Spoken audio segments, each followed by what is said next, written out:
Hello, bienvenue sur ma chaîne YouTube Sakava Business, la chaîne des businessmen, des businesswomen, des entrepreneurs. La chaîne qui prône le business en Turquie en particulier et dans le monde en général.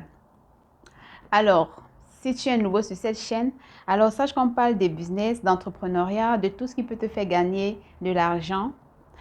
Si ce thème t'intéresse, n'hésite pas à t'abonner. Surtout, clique sur la cloche de notification pour ne pas rater ce genre de vidéos. Donc, aujourd'hui, j'ai décidé de répondre aux questions des abonnés, aux questions concernant la Turquie. Alors, je vais apporter certaines réponses suite aux questions posées dans les commentaires de la précédente vidéo que j'ai faite en ce qui concernait la Turquie. Comment est la vie en Turquie, les appartements et autres. Donc, si tu n'as pas encore regardé cette vidéo, je t'invite à aller la regarder et voilà. Donc avant de commencer, laisse-moi d'abord un petit j'aime pour m'encourager. Voilà, c'est tout ce que moi je vous demande. Donc je vais commencer par répondre aux questions. Voilà, donc j'ai noté des questions ici que je vais répondre au fur et à mesure. Donc on va commencer tout juste après notre générique.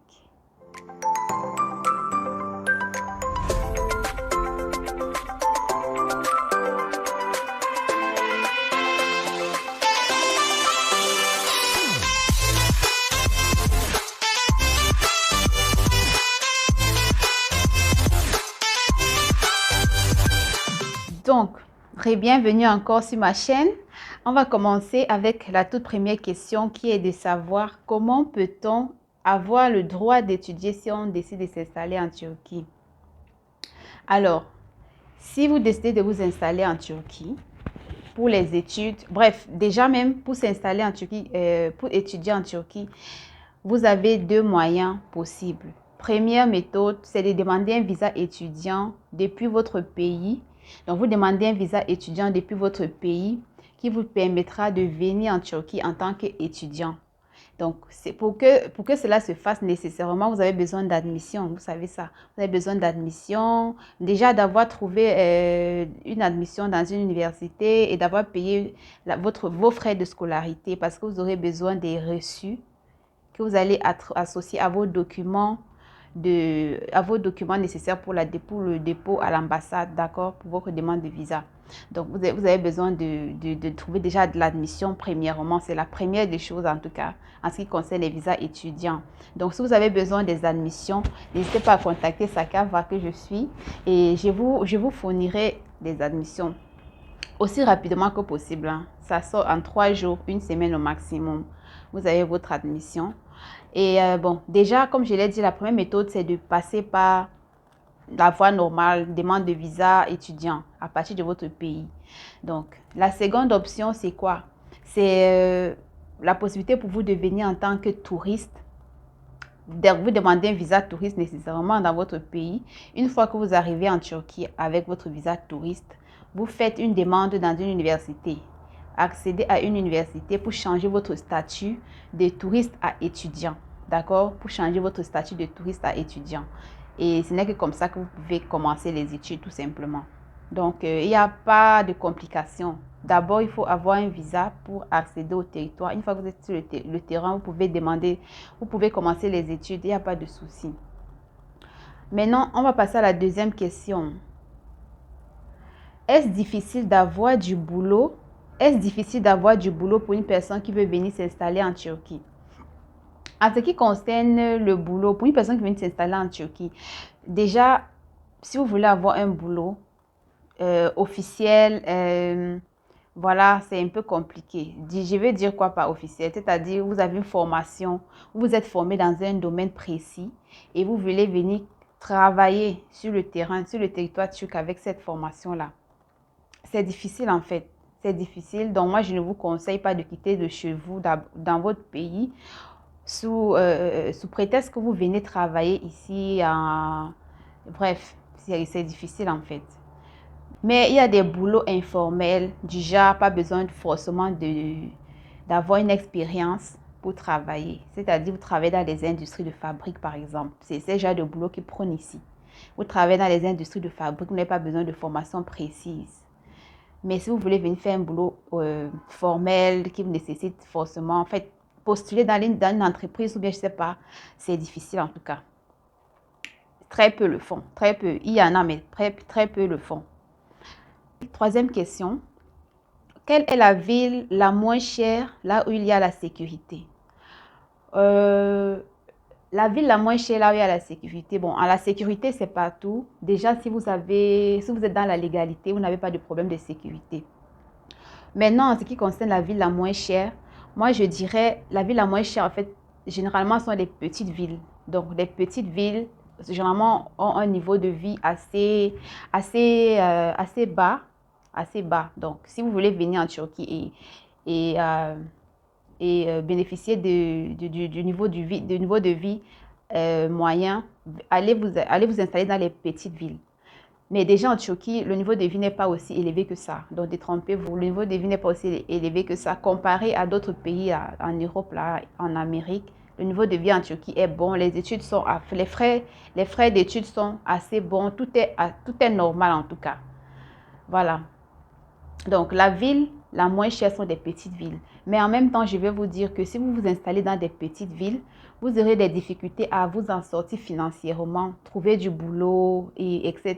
Parce que les petites villes ne proposent pas assez de tâches à faire pour les étrangers. Donc, c'est mieux d'aller dans des grandes villes. Au moins, là-bas, vous pourrez essayer de faire quelque chose de votre vie. Voilà. Quatrième question. Les frais de scolarité, j'aimerais savoir les frais de scolarité. Bon, pour les frais de scolarité, cela dépend de votre filière.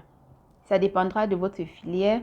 Maintenant, je vais essayer de vous donner un intervalle de prix en fonction de certaines filières pour vous permettre un peu de comprendre. Mais je vais pas mettre, je vais mettre l'équivalent en dollars parce que je vais donner les prix en monnaie turque.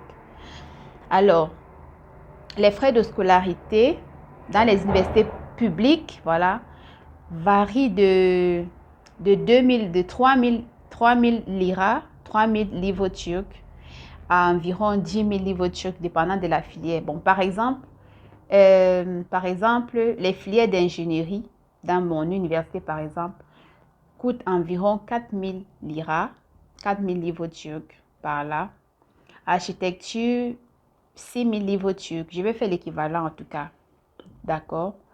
Maintenant, les filières du genre laboratoire médical, c'est dans les 3000 livres turcs.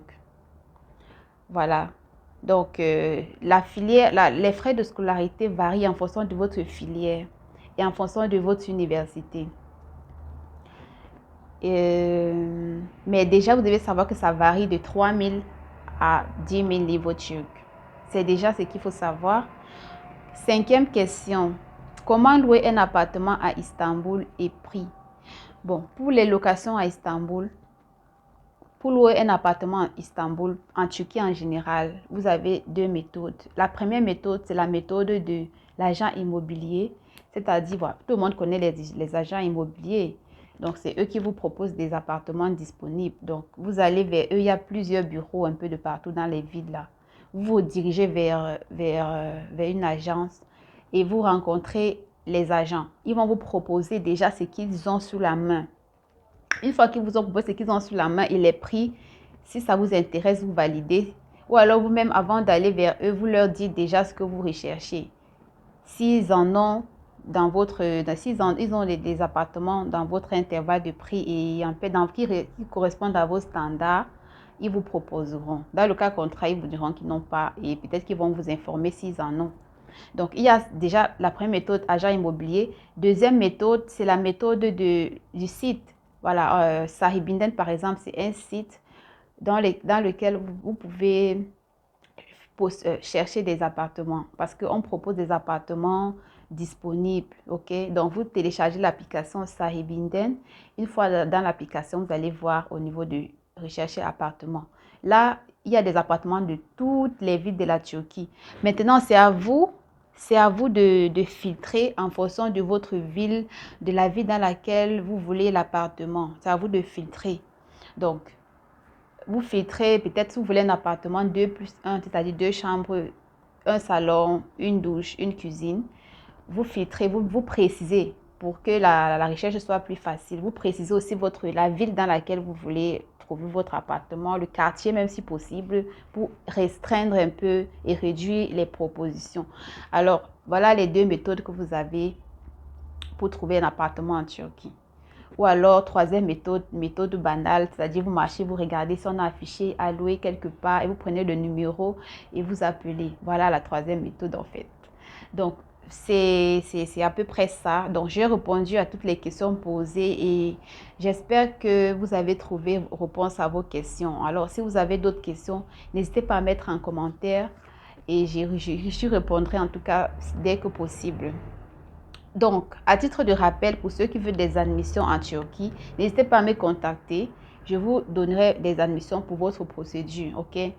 Alors, on se dit à la prochaine fois pour une nouvelle vidéo. Ciao, ciao!